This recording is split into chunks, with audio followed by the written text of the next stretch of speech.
So this guy, Bill Belichick, has been in the news lately because his girlfriend, I think, is 50 years, a 47 to 50 years difference between Belichick and his young gal pal. So she shows up at these black tie events with him wearing nothing. She's basically wearing like a bikini and he's wearing a normal man's clothing.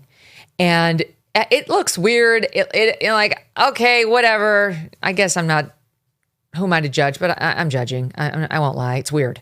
And I'm pretty sure she is with him because he's very famous and probably has a lot of money and gets her access to cool things. That's my guess. I'm just going to say it. But anyway, he gives this interview and now it's starting to look much more like a Jill Biden situation. That's all I could think of, you guys.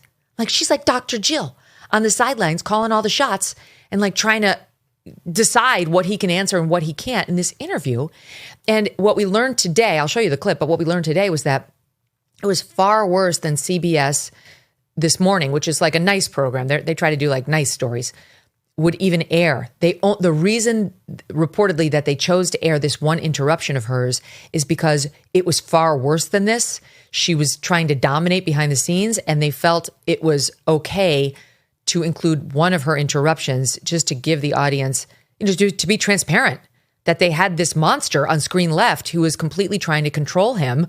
And it was to the point where they didn't feel like it would have journalistic integrity if they didn't show at least some of it.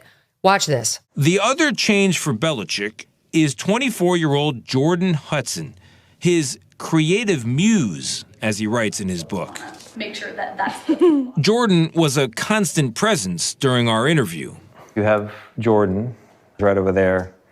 Everybody in the world seems to be following this relationship. They've got an opinion about your private life. It's got nothing to do with them, but they're invested in it. How do you deal with that? Never been too worried about what everybody else thinks. Just try to do what I feel like is best for me and what's right. How did you guys meet?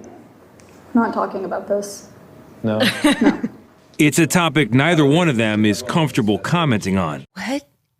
And it went on. Like the portion I talked to you about, like it went on and on to where it was very cringy. You were like, oh God.